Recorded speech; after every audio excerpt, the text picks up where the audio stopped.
Hallelujah.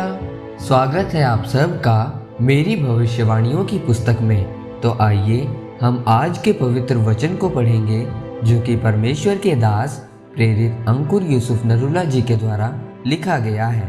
भविष्यवाणी क्यों होती है? जैसा कि पहला कुरिन्थियों अध्याय 14 उसकी 3 आयत में लिखा है, परंतु जो भविष्यवाणी करता है वह मनुष्यों से उन्नति और उपदेश और शांति की बातें कहता है। मेरे प्रियो, बाइबल में लिखा है कि भविष्यवाणी किसी मनोरंजन के लिए नहीं है और ना ही किसी को प्रभावित करने के लिए है। भविष्यवाणी इस बात का सबूत है कि प्रभु यीशु मसीह एकमात्र जीवित परमेश्वर है जो आने वाले समय को जानता है और आप सबको अपने पापों से तौबा करने की जरूरत है। मेरे प्रियो, भविष्यवाणी इसलिए होती है कि आप तौबा कर सकें और परमेश्वर में आगे बढ़ सकें। बाइबल में पहला कुरिन्थियों अध्याय 14 उसकी 3 आयत में लिखा है कि भविष्यवाणी आपको शांति, उपदेश और उन्नति की बातें बोलती है।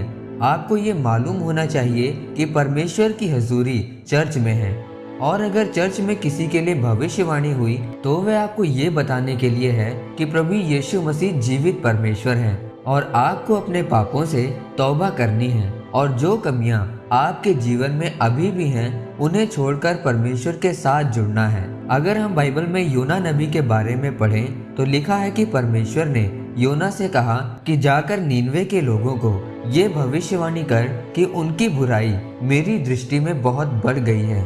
परमेश्वर के कहने का मतलब था कि अगर वे लोग अपने पापों से मन नहीं फिराएंगे तो परमेश्वर उन्हें नष्ट करेगा। जब योना नबी ने वहां पर जाकर ये सब कहा तो नीनवे के लोगों ने परमेश्वर के वचन की प्रतीति की और उस नगर के राजा से लेकर सब लोगों ने टाट ओढ़कर उपवास किए और अपने कुकर्मों से मन फिराया। यहाँ तक कि अपने पशुओं से भी उन्होंने उपवास करवाया। उन्होंने पश्चाताप किया और फिर जो परमेश्वर का भड़का हुआ कोप था वह उनके लिए शांत हो गया और परमेश्वर ने उन पर दया की। मेरे प्रियो, भविष्यवाणी आपको परमेश्वर में मजबूत करने के लिए होती है। उसी प्रकार जब आज के लोगों के लिए भविष्यवाणी होती है तो कई लोग तो उसे सुनकर अपने पापों से मन फिरा लेते हैं, लेकिन कई लोग परमेश्वर और उसके दास के बारे में बातें करने लगते हैं और फिर वह भविष्यवाणी उनके जीवन में पूरी नहीं हो पाती।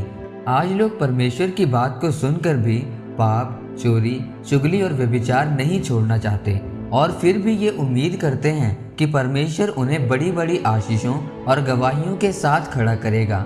मेरे प्रियो, अगर आप अपने जीवन में परमेश्वर में उसके भलेपन, दया में बढ़ना चाहते हैं तो अपने पापों को छोड़कर चर्च में उसके वचन और उसके दास के द्वारा की गई भविष्यवाणियों को सुनकर मन फिराएं। तब परमेश्वर आपके जीवन में भी अपने बड़े कामों को करेगा और आपको ऊंचा और आशीषित करेगा। आमीन।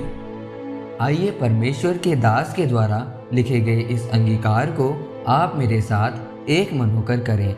सर्वशक्तिमान परमेश्वर, इस वचन के लिए मैं आपका धन्यवाद करता हूँ। पिता, मैं अंगीकार करता हूँ कि मैं हर एक पाप को छोड़कर तौबा में जाऊँगा और आपके वचनों की प्रतीति करूँगा और आपके नाम को ऊंचा करूँगा, प्रभु यीशु मसीह के नाम में। आमीन। परमेश्वर आप सबको आज के वचन के ऊपर मनन करने के द्वारा आशीषित करे।